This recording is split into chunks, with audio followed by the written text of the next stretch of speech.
How do I choose what to photograph from day to day, week to week, and even month to month?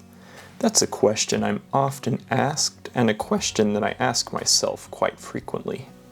Sometimes it's as simple as taking a hike and just seeing what I can photograph along the way. Other times, it comes down to what goals I have established and specific species I just want to photograph. Other times, I'll review my nature books and pick a species that looks fun and that I haven't photographed before. But today was a little bit different. When starting off in wildlife photography years ago, I would go out at random and photograph whatever I could. This resulted in a lot of random pictures of random species, as I was just trying to photograph as many species as possible. Occasionally, I go back and look at these truly cringe-worthy pictures. I like to find species that I haven't photographed since and set out to update my images of that species. So on this beautiful summer morning, that's exactly what I did. Hey everyone, good morning. I'm out right now looking for kingbirds, and you can probably hear them. I found a bunch of kingbirds here. I think they nested in this area this spring because there's some adults and what I think are juveniles that are just starting to grow up. And they're really tolerant of my presence here, which is nice. I've got some nice light that's just come up now, so I'm going to spend some time trying to photograph these kingbirds. They are staying really high in the trees, so my angle is going to be quite extreme, but I'm going to try to, I'm going to back off a little bit and try to get them in some lower branches if they come down a little bit. They're just beautiful birds with this unique call that you can probably hear. So I'm going to get started on them. The kingbirds proved to be more difficult to photograph than I had initially thought. Even though they were tolerant of my presence, they stayed really high up in the trees, even when I backed off a bit. I think they preferred the good view of any passing insects. They would swoop down and catch moths and butterflies, mosquitoes and mayflies for a quick meal. I quickly found out that these are very sporadic birds and it was quite difficult to photograph them. But I still had an amazing time doing so, and I always love a good challenge. With these birds being so energetic, they moved quite frequently from tree to tree with no apparent pattern to their movements. I did what I could while observing and photographing them, but this is a species I'll definitely have to spend more time with trying to photograph.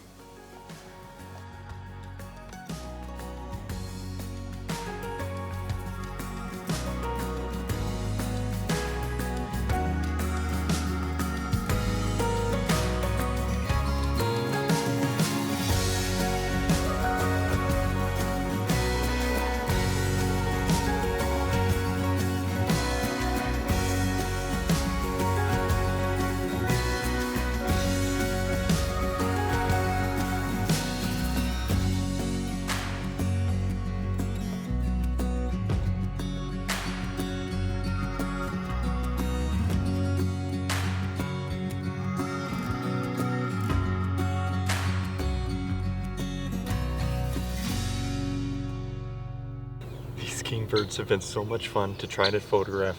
Like I mentioned, they're very sporadic, so they've proven to be pretty difficult to photograph. And they're just flying from tree to tree, catching bugs and whatnot. But I am glad that they're so tolerant of my presence, and I'll definitely be coming out here to continue working on the kingbirds. Now, you guys know how easily distracted I get by wildlife, so as I was photographing these kingbirds, I heard another bird off in the distance, one that I've been wanting to photograph even more than these guys recently, and I saw a really awesome opportunity up here. So as I was photographing them, I heard some killdeer just back here behind me, back behind the trees here.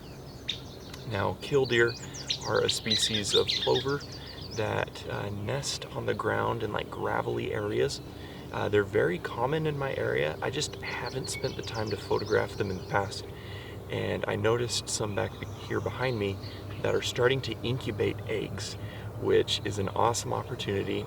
I backed off a little bit because I was stressing them out just a little bit as I was out in the open. But what I'm going to do is kind of sneak up in the trees here, get behind the foliage, and hopefully photograph some of these killdeer.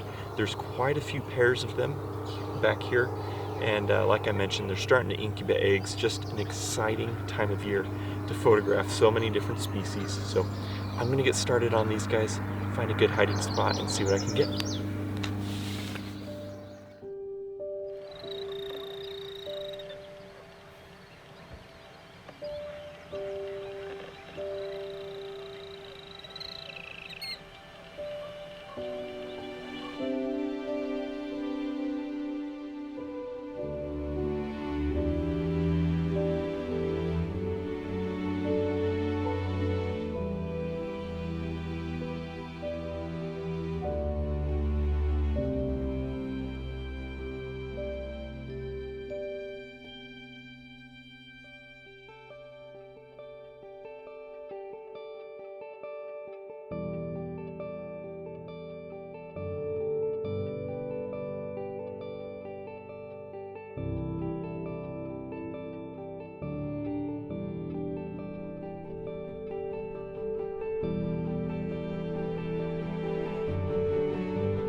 So I got what I could of those killdeer on the nest. This is just a very sensitive time for them, so I didn't want to bug them too much, but there is a pair incubating some eggs. I counted 4 eggs when one of the adults left the nest, and I was able to get a picture of it. And then there's another pair just getting a nest ready. So I think the pair on the eggs just laid them, they're just starting to incubate them. And if I remember correctly, the incubation time for killdeer is about 4 weeks. So over the next month or so, I'm going to keep coming back, keep an eye on the nest. I'd love to photograph the chicks if I can. But yeah, again, I left the nest area. I didn't want to stress them out. It's a very sensitive time of year for these birds, but I will be back with them. Such an exciting find this morning, so much fun. On my way back, I actually found the kingbird nest, so I'm going to spend some more time with the kingbirds here and get a little bit of footage of them coming in and out of the nest, feeding the young. Even though they're tolerant, I'm going to hang back a little bit. Again, just a stressful time of year for these birds, but I had so much fun this morning. This has been awesome with these guys, and I hope you enjoyed. There's such beautiful birds out here, and I'm glad that I came out this morning to photograph them, and I'm glad I was able to find some. So I'm going to get back with these birds. Have a wonderful week, you guys. I hope you guys enjoyed this week's adventure. Stay tuned for a fun adventure next week. We'll see you next time.